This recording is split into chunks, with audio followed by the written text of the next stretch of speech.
In December, the Arabic-language Wikipedia website changed its logo to appear in the colors of a Palestinian flag. A black announcement which headed the page said, "In solidarity with the right of the Palestinian people, no to genocide in Gaza, no to the murder of civilians, no to the targeting of hospitals and schools, no to misinformation and double standards, stop the war, spread peace and justice for all." Naturally, the Arabic Wikipedia page about the current Israel-Hamas war is overflowing with misinformation.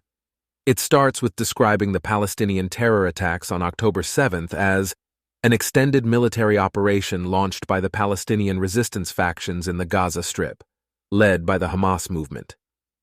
Then it says that Hamas's commander-in-chief, Mohammed al-Daif, announced the start of the operation in response to the Israeli violations in the courtyards of the Blessed Al-Aqsa Mosque and the Israeli settlers' assault on Palestinian citizens in Jerusalem, the West Bank, and the occupied interior. The Arabic page adds that the Battle of Al-Aqsa flood is a response to the crimes of the occupation and a wide operation with the aim of defense regarding the Al-Aqsa Mosque and the liberation of prisoners.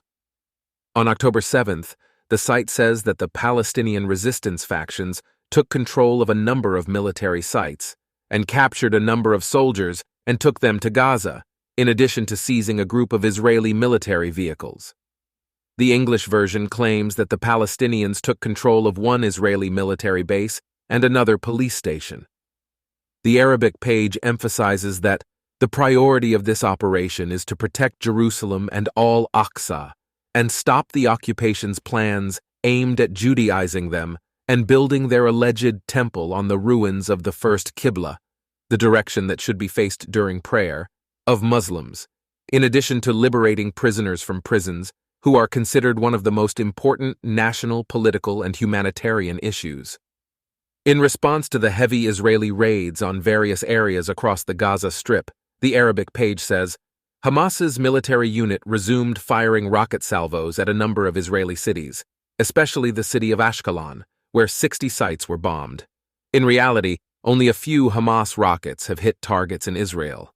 Most have been intercepted by the Iron Dome missile defense system or landed in open areas. The Arabic page also includes a section entitled Jabalia Massacre, in which no less than 50 dead, most of whom were civilians. The Israeli Air Force was not satisfied with the indiscriminate raids that targeted 5 mosques in 2 days and a bank, in addition to dozens of homes. In reality, no such massacre occurred. In total, there are 8 different sections alleging various Israeli massacres in Gaza. Another section, Assassination of Journalists, describes a number of Palestinian journalists who were killed while reporting on what was happening in the city and photographing Israeli raids, the reactions of resistance factions, and other events. There is also the American Support for Israel section, which mentions U.S. security aid to Israel. Meanwhile, the section says, Hamas did not receive any Arab, Islamic, or even international military support, even though it's been well documented that the terror group received military support from Iran, North Korea, and even China. In a similar section, Western Support for Israel, it says U.S. Secretary of State Antony Blinken, in a speech he gave in Israel, sought to intimidate the Islamic nation's people and gives Israel cover to commit massacres and war crimes. The United Nations also has its 15 minutes of fame on the Arabic page. A quote from Philippe Lazzarini, the head of the notorious UN Relief and Works Agency for Palestine refugees, reads, "There are no words that can describe the level of condemnation for all the atrocities and violations in Gaza." Of course, this quote does not appear on the English version.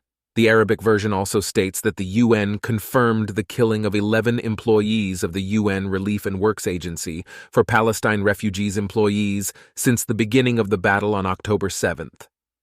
Now we know that as many as 10% of this agency's employees have ties to Palestinian terror groups.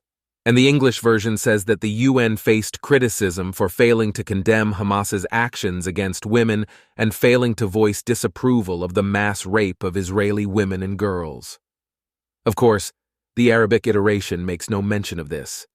However, there is a section entitled Israeli Propaganda which says, "Since the first hours of the battle, Tel Aviv tried to publish a lot of false and misleading news or other news without real evidence in an attempt to link Palestinian resistance factions to terrorism and gain international sympathy. It goes on to say that Israeli propaganda tried to promote allegations that Hamas fighters raped Israeli women shortly after their invasion of the settlements without providing evidence to support these allegations, which were quickly denied.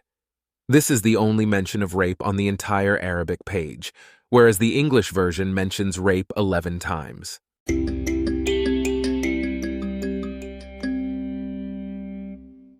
Wikipedia has dominated the global internet ecosystem ever since Google began putting it at the top of search engine results. The largest and most read reference work in history, it consistently ranks as one of the 10 most popular websites in the world. And as of 2023, it is ranked the 6th most visited website on the internet. The structural openness of Wikipedia is one of its greatest strengths. U.S. legal scholar Lawrence Lessig even described the online encyclopedia as a technology to equalize the opportunity that people have to access and participate in the construction of knowledge and culture, regardless of their geographic placing.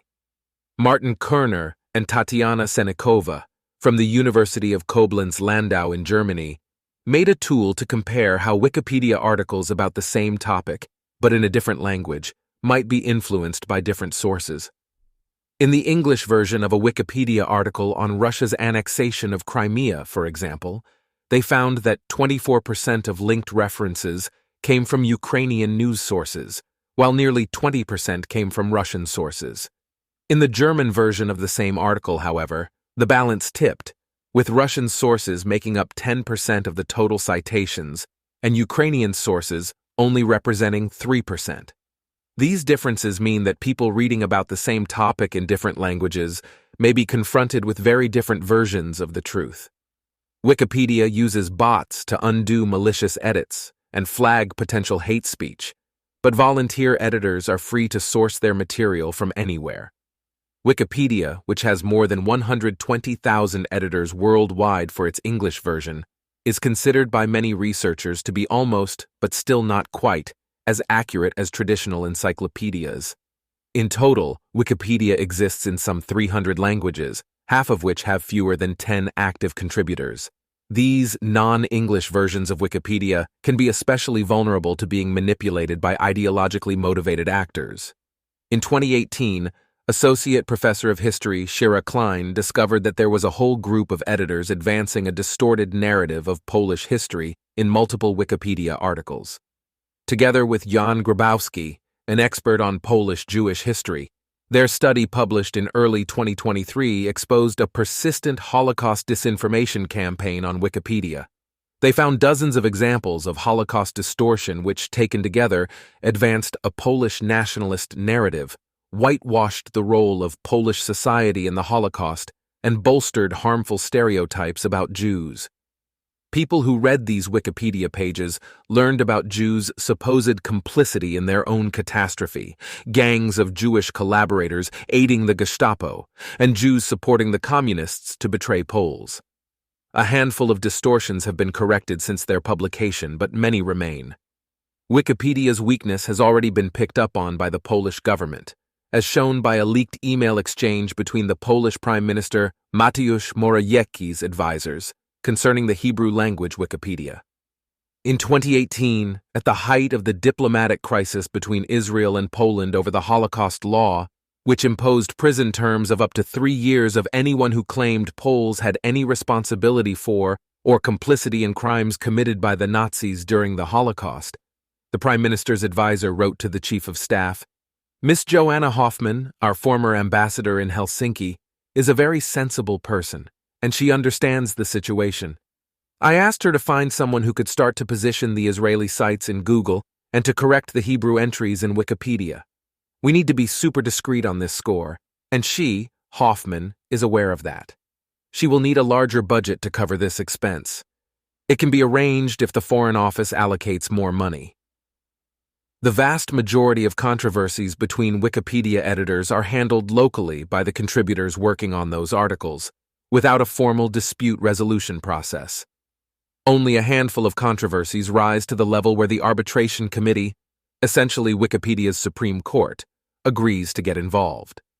But Shira Klein and John Grabowski's explosive academic essay spurred the arbitration committee to review the matter, opening a new case after finding the topic's articles to be broken and its editorial culture toxic. There is a systemic problem here that goes way beyond the distortion of Holocaust history, Klein said.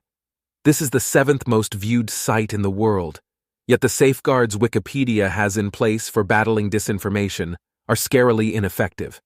If it's true for the history of the Holocaust, it is probably true for other cases we have yet to discover. With ChatGPT amplifying Wikipedia on an unprecedented scale, this new failure is all the more worrying. Wikipedia ended up banning 3 editors from working on articles related to Jewish history in Poland during World War II, in a bid to resolve editing disputes and safeguard its credibility. But the online encyclopedia stopped short of taking more aggressive action in response to allegations of widespread Holocaust distortion on the platform. The arbitration committee's conclusion entirely missed the mark, said Klein. By avoiding the issue of historical truth and focusing on civility, Wikipedia sent a clear message: there's no problem with falsifying the past, just be nice about it.